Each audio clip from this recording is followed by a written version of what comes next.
कैसे हो दोस्तों। स्टॉक मार्केट की यात्रा में आपका बहुत बहुत स्वागत है। वीडियो शुरू करने से पहले मैं आपको बता दूं, मैं आपको यहाँ पर किसी भी तरह की टिप, रिकमेंडेशन या फिर सलाह नहीं दे रहा हूँ। मैं यहाँ पर सिर्फ चार्ट को एनालाइज कर रहा हूँ, अपना व्यू शेयर कर रहा हूँ।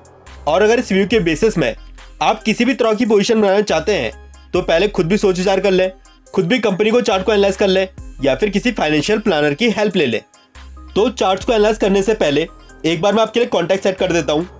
तो हम यहाँ पर बहुत लंबे टाइम से डिस्कस करते हुए आ रहे हैं, निफ्टी की करेक्शन इन एरियाज के अंदर खत्म हो जाएगी और इसके बाद जाकर हमें सीधा 18,600 का हाई काटना है। लेकिन कल हमने देखा वर्ल्ड मार्केट के अंदर ब्रेकडाउन आना शुरू हो गया और इस दौरान यूएस डॉलर इंडेक्स भी ऊपर गया और विक्स भी ऊपर गया।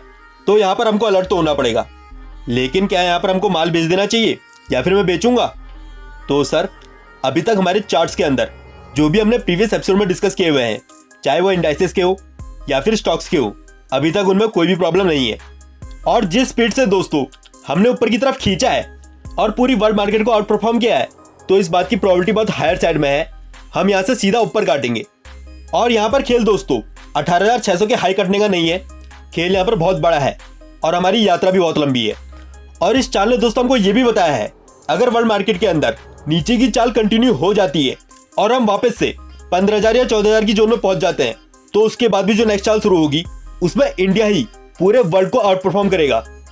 तो पहला, अब इंडियन मार्केट को हल्के में बिल्कुल भी नहीं लेना है। और दूसरा, यहाँ पर अगर कुछ भी गड़बड़ होगा तो फिर हम यहाँ माल नहीं खरीदेंगे, फिर हम वहाँ माल खरीदेंगे जहाँ बॉटम बनेगी। तो आज की डेट से ही एग्रेसिव नहीं हो जाना है। तो अब हम करंट एरिया को समझ लेते हैं और सेकेंड एपिसोड से मैं अपनी बात को कंटिन्यू करूंगा। तो पहले आपको सेकेंड एपिसोड में जाकर निफ्टी का स्ट्रक्चर समझ लेना है, तभी आपको यहाँ पर क्लियर समझ में आएगा हम यहाँ पर बात क्या कर रहे हैं। तो लास्ट वीडियो में दोस्तों हमने बात करी थी, यहाँ पर फ्लैट करेक्शन हो रही है और अभी इस पूरी करेक्शन की लास्ट लेग बन रही है। और लास्ट वीडियो में दोस्तों हमने इस कैंडल के ऊपर डिस्कस किया था और मैंने आपको यहाँ पर लेवल्स दिए थे, क्योंकि तब तक कंफर्म नहीं था हम नीचे आएंगे या ऊपर जाएंगे। लेकिन कल हम नीचे आ गए हैं तो डायरेक्शन क्लियर हो गई है। तो सर, अब करंट स्ट्रक्चर में फ्लैट के अंदर दो संभावनाएं हैं, ध्यान से सुनना। या तो यहाँ पर नॉर्मल फ्लैट बन सकता है या फिर एक्सपेंडेड फ्लैट बन सकता है। और अगर यहाँ पर नॉर्मल फ्लैट बनता है तो इस कैंडल का लो नीचे की तरफ ब्रेक नहीं होगा, या फिर ब्रेक भी होगा तो प्राइस ज़्यादा नीचे नहीं जाएगा और इस कैंडल के आसपास ही निफ्टी की बॉटम लग जाएगी। और अगर यहाँ पर एक्सपेंडेड फ्लैट बनता है तो फिर ये 16,600 तक जा सकता है, लेकिन उससे पहले सपोर्ट पड़ेगा 16,800 के लेवल का। अगर वो ब्रेक होगा तो इसका मतलब है प्रॉब्लम सीरियस है। लेकिन साथ में दोस्तों हमको इंटरनल्स में भी ध्यान रखना है, अगर निफ्टी नीचे गिरी और स्टॉक बहुत ज़्यादा नीचे नहीं गए तो ये भी इंडिकेशन होगा यहाँ पर जो नीचे का खेल दिखाया जा रहा है वो नकली है। तो एक बार हम बैंक निफ्टी का भी चार्ट देख लेते हैं। तो जैसा कि मैंने आपको टेलीग्राम में अपडेट दे दिया था, अगर इस बार फॉल आया तो बैंक निफ्टी ज़्यादा गिर सकती है या फिर बैंकिंग स्टॉक ज़्यादा गिर सकते हैं। लेकिन बैंक निफ्टी का चार्ट दोस्तों अभी निफ्टी के कंपेरिजन में बहुत ज़्यादा स्ट्रॉन्ग है और ये एक बार अपने हाई तक भी पहुँच गया है। और अगर दोस्तों आप यहाँ पर ध्यान से देखोगे तो बैंक निफ्टी ने अपने हाई के पास में डबल टॉप बनाया है और इसका ब्रेकडाउन भी आ गया है। लेकिन सर, मैं आपको सच बताऊं, बैंक निफ्टी का चार्ट देखकर मुझे लग रहा है खेल नीचे का नहीं ऊपर का होने वाला है। तो हमें मार्केटों में बराबर नजरें बना के रखनी है। अगर यहाँ से गेम घूमा तो स्टॉक्स के अंदर बड़ी चाल आएगी। तो बैंक निफ्टी की करेक्शन इस कैंडल के अंदर भी खत्म हो सकती है और अगर ये नीचे आता है तो 38,800 तक आ सकता है। और इसके अंदर जो सबसे इंपॉर्टेंट लेवल है वो है 38,900 का। पहला तो दोस्तों, अगर इसको ऊपर जाना है तो इन लेवलों के पास में नहीं आएगा, और अगर इन लेवलों के पास में आता है और इन्हें काटता है तो फिर हमको सारे चार्ट्स को भी रियलाइज करना पड़ेगा। तो एक बार हम इंडियन विक्स का भी चार्ट देख लेते हैं। तो कल सर इंडियन विक्स ऊपर तो आया है, लेकिन अगर आप बड़ी पिक्चर देखोगे तो अभी भी एक रेंज के अंदर है। और एक और इंपॉर्टेंट बात दोस्तों, बिल्कुल ध्यान से सुनना, अगर हमको ऊपर जाना है तो फिर नीचे की कहानी ज़्यादा टाइम तक नहीं चलेगी।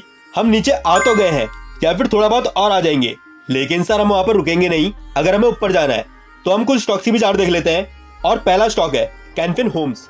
इस स्टॉक को हमने पहले एपिसोड में इस एरिया के अंदर डिस्कस किया था और बात करी थी इस ट्रेंड लाइन के ऊपर की तरफ ब्रेक हो जाने के बाद इसमें ऊपर का बड़ा धमाका हो सकता है।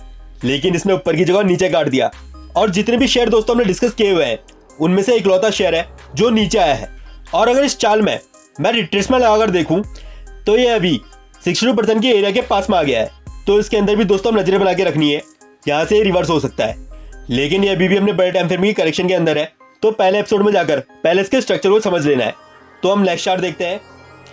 तो वोल्टास के अंदर भी जो खेल चल रहा है वो हमने 3-4 महीने पहले ही इस कैंडल के अंदर यूट्यूब चैनल पर डिस्कस कर लिया था।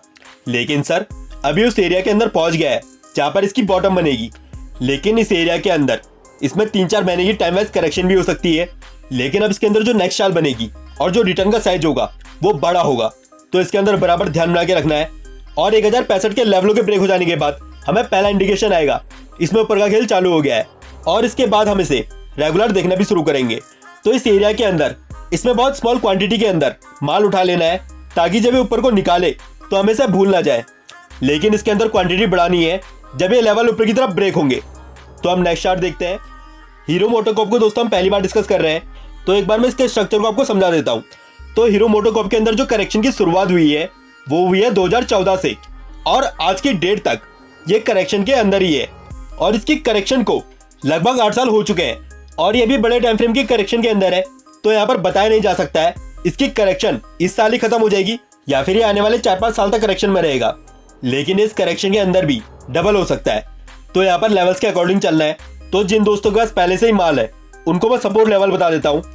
तो सबसे पहला सपोर्ट है 2650 का, ये ब्रेक होगा तो नेक्स्ट सपोर्ट आएगा 2445 का, और ये ब्रेक होगा तो 2300 का लेवल आएगा। और अगर इसे ऊपर जाना है तो ये 2650 के लेवलों को ब्रेक ही नहीं करेगा, और अगर ब्रेक करता है तो इसके नीचे सस्टेन नहीं करेगा। और इसके अंदर ऊपर का खेल चालू होगा जब 2950 का लेवल ब्रेक होगा, और इस लेवल के ब्रेक हो जाने के बाद इसका जो पहला टारगेट होगा वो होगा इस ट्रेंड लाइन का, यानी कि 3400 के लेवलों के पास में। और अगर ये ट्रेंड लाइन ब्रेक होती है तो फिर इसका नेक्स्ट टारगेट होगा 3640 का। और अगर दोस्तों ये भी लेवल ब्रेक हो जाता है तो फिर इसमें ऊपर की कहानी चालू हो जाएगी, और फिर हम इसे मार्केट एनालिसिस के एपिसोड में रिव्यू कर लेंगे।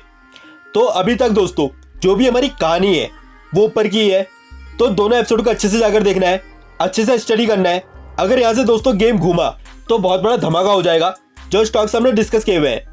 और वर्ल्ड मार्केट का अपडेट दोस्तों मैं आपको नेक्स्ट वीडियो में दूंगा या फिर कमेंट बॉक्स में दे दूंगा। लेकिन सर इस बीच में रिस्क मैनेजमेंट का बराबर ध्यान रखना है। लोन लेकर या फिर उधार लेकर एक भी रुपया बाजार में नहीं लगाना है। पोर्टफोलियो को जितना हो सके डाइवर्सिफाई रखना है, और दोनों एपिसोड को अच्छे से जाकर देख लेना है, एक एक बात को ध्यान से सुनना है। तो मैं मिलता हूं आपसे नेक्स्ट वीडियो के अंदर, फिर हम आगे की बात कर लेंगे। तब तक के लिए धन्यवाद, नमस्कार।